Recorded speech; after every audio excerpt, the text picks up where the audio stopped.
पिछले भाग में हमने देखा कि हमारे शास्त्र कहते हैं कि भगवान के नाम का श्रवण, सिमरन, कीर्तन हर परिस्थिति में करना चाहिए ताकि प्रभु से हम जुड़े रहें तथा मन को विषयों से, वासनाओं से मुक्त करा देना चाहिए। गीता और भागवत में श्री भगवान बहुत साफ शब्दों में कहते हैं कि प्रभु प्राप्ति अनन्य भक्ति से ही हो सकती है तथा उसके लिए वेद अध्ययन, तप, धन, दान, यज्ञ ये सब जरूरी नहीं है। भागवत में 9 तरह की भक्ति की बात बताई गई है, समझाई गई है। उसे नवदा भक्ति कहते हैं। ये क्या है? पहली बात, प्रभु के नाम का श्रवण करना अर्थात सुनना, राम राम या कुछ भी नाम से, कृष्ण कृष्ण ऐसे करके आप नाम को सुनिए। दूसरी बात, प्रभु का कीर्तन करना। तीसरा बात, प्रभु के नाम का सिमरन करना। चौथी बात, प्रभु के चरणों की सेवा करना। पांचवी बात, अर्चना पूजा करना। छठा बात, प्रभु की वंदना करना। अगली बात, प्रभु का दास्यत्व अर्थात प्रभु आप मालिक हैं, मैं आपका दास हूँ। और आठवीं बात, प्रभु के साथ दोस्ती, सखात्व। ये बहुत कठिनता से मिलती है। गोपियाँ श्री कृष्ण की दोस्त थी, तो जब बहुत भक्ति कर ली जाती है तब वो जगह मिलती है जहाँ से आप प्रभु के दोस्ती कर सकते हैं, प्रभु आपके दोस्त। और फाइनल नामा बात, आत्मनिवेदन अर्थात पूरी तरह से प्रभु को सरेंडर करना। अब अगला प्रश्न है कि ब्रह्म विद्या का अधिकारी कौन है? तो श्रुतियाँ कहती हैं कि सभी आश्रमों में, चाहे आप ब्रह्मचर्य आश्रम में हैं, चाहे आप गृहस्थ आश्रम में हैं, चाहे आप वानप्रस्थ में हैं या संन्यास में हैं, सभी आश्रम में ब्रह्म विद्या का अधिकार है। अर्थात साधक किसी भी आश्रम में साधना करके आगे प्रभु की तरफ बढ़ सकता है। यहाँ ये स्पष्ट कर दें कि साधक के लिए ऊंचे आश्रम में जाकर वापस लौटने का अधिकार नहीं है।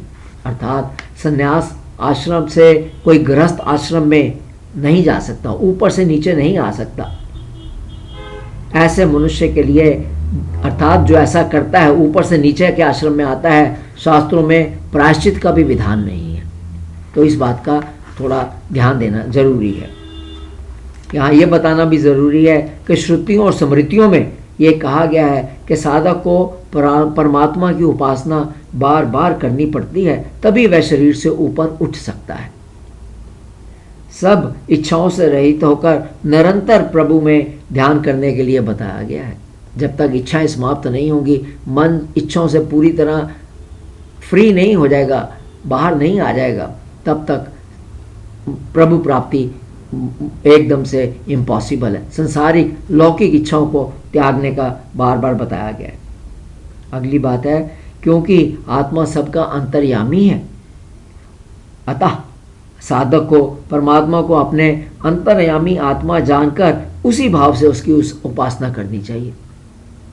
परंतु जो साधक परमात्मा तत्व को नहीं समझ सकता, वह किसी ऑब्जेक्ट को, किसी पदार्थ को, जैसे किसी मूर्ति को, सूर्य को, चांद को, पानी को और वगैरह साधन बनाकर और परमात्मा का रूप जानकर, परमात्मा की भावना रखकर उपासना कर सकता है। परमात्मा उसे अपनी उपासना समझकर फल देंगे।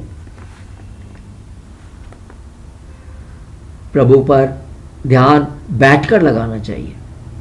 चित्त की एकाग्रता को ध्यान कहते हैं, अर्थात चित्र को, अपने मन को एक जगह पर एकाग्र कर देने से, चाहे एक मूर्ति पर ही करें, चाहे आप सूर्य पर करें, चाहे परमात्मा के ना दिखने वाले रूप पर मिले, निर्गुण रूप पर करें, उसमें बैठकर सिर, गर्दन, छाती इन तीनों को उठाकर तथा शरीर को सीधा और स्थिर करके, मन को स्थिर करके ओम पर ध्यान भी लगा सकते हैं। ये हर वक्त नित्य निरंतर करना चाहिए। प्रभु भक्ति बड़ी कठिन है, उपासना बड़ी कठिन है। जब तक इसको नित्य निरंतर नहीं किया जाएगा, जब तक सारी संसारिक इच्छाओं का त्याग नहीं किया जाएगा, इसमें आगे बढ़ना मुश्किल होगा।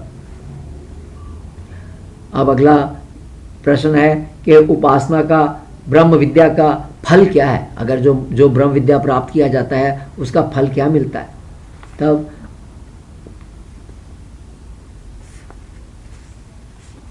पुरुष, हम सब जैसे पहले बताया, संकल्प में है, जिसका तथा जैसा जिसका देह त्याग के वक़्त संकल्प होता है वैसी ही गति देह त्यागने के बाद उसे प्राप्त हो जाती है। अतः जो ज्ञानी पुरुष किसी लोक में जाने की इच्छा ना करके यहीं इसी लोक में मुक्त होने का संकल्प करता है, ब्रह्म ज्ञान में लगे रहने पर जिसकी ऐसी भावना है वो यहीं पर मुक्त हो जाता है, इसी लोक में मुक्त हो जाता है। परंतु उसके विपरीत दूसरे तरह का ज्ञानी जो ब्रह्मलोक में जाने का संकल्प रखता है तथा वहाँ के भोग भोगना चाहता है, वह ब्रह्मलोक जाता है तथा भोग भोगने के बाद परमात्मा को प्राप्त होता है। अतः साधक के संकल्प के अनुसार ही उसकी गति होती है। यहाँ ये बताना जरूरी है कि ब्रह्म लोक में जाने वाले सभी साधकों को उस लोक के दिव्य भोगों का उपभोग नहीं करना पड़ता। जो साधक ब्रह्म लोक के भोगों को भोगने के इच्छुक हैं उन्हीं को वो भोग मिलता है। असल में ये भोग, ब्रह्मलोक के भोग परमात्मा प्राप्ति में रुकावट डालते हैं, अतः उनसे बचना चाहिए।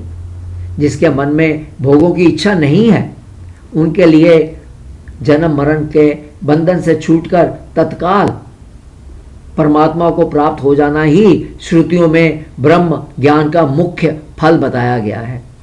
भोगों को भोगने का प्रावधान इसलिए है कि वैसे साधक जिनका इच्छाएं समाप्त नहीं हुई उनकी ब्रह्म विद्या में श्रद्धा बढ़ाई जाए, अर्थात पहले वो ब्रह्म लोक के भोगों को भोगने की अपनी इच्छा रखें, फिर ब्रह्म लोक जाने की इच्छा रखें ताकि वहाँ वो भोग भोग सकें और फिर अंत में परमात्मा को प्राप्त कर सकें। ऐसे साधक जिनके मन में ब्रह्मलोक प्राप्ति का भाव है, वहां जाने का संकल्प है, केवल वे ही ब्रह्मलोक को जाते हैं। जिनको यहीं प्रभु के दर्शन हो जाते हैं वो नहीं जाते। अब इस भाग को यहां पर हम समाप्त करेंगे और फिर अगले भाग की तरफ अगले पार्ट में बढ़ेंगे। सुनने के लिए बहुत बहुत धन्यवाद।